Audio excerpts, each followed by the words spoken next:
Something that it's important to understand about C++, and it's important to understand about all of our programming languages, is that programming languages love math. Programming textbooks, thereby extension, love math. So I feel like there should be a little bit of a trigger warning here for all of you who are like, please, please, please, I hope we don't do grade school math. I'm sorry, we're about to do a little bit of grade school math. And by about to do, I'm going to let you read up on the grade school math stuff.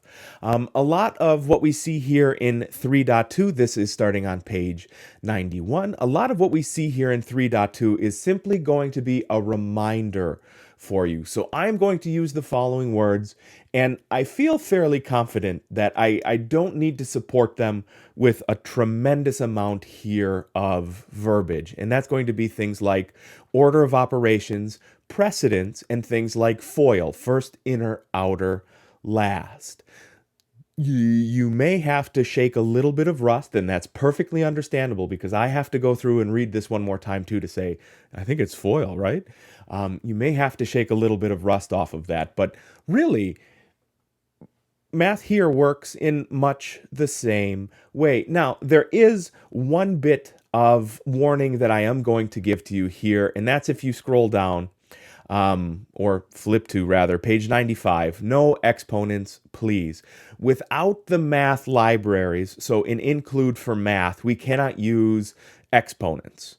And please, please, please, don't worry, we won't be doing that with the exception of one time. We won't be doing that here in this class. We'll stick to simple math for most things. But by default, the system's use of exponents is not included. You do have to include the math library to do that. Before I let you just read up here on the rest of chapter 3.2, I do want really quickly to point to page 91.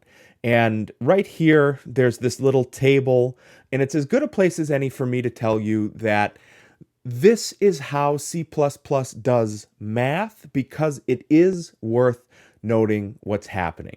So if any of these, and again, this is on page 91, if any of these lines of code was being evaluated from the source code during compile, link, and runtime, right?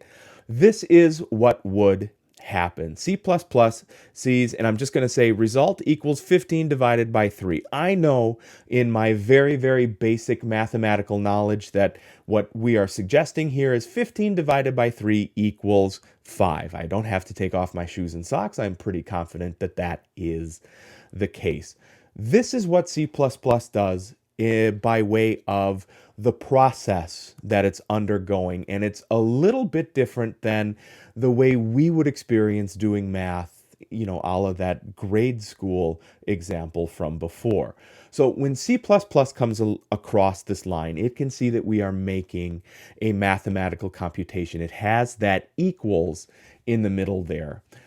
So we know, C++ knows, that, okay, get ready for a mathematical expression. And that's over here on the left-hand side, or the right-hand, I reverse that.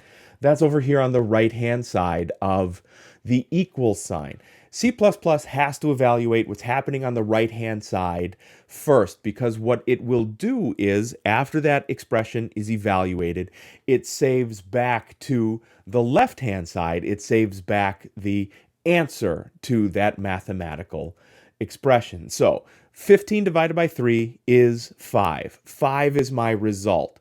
5 is on the right-hand side of the equation. That value is then stored to the variable. The variable in this case is result, and result is on the left-hand side of the equation.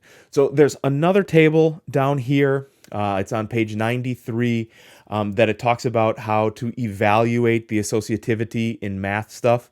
That is how it starts, on the right-hand side of your equals operand, and then that value from that logic is saved over to the left.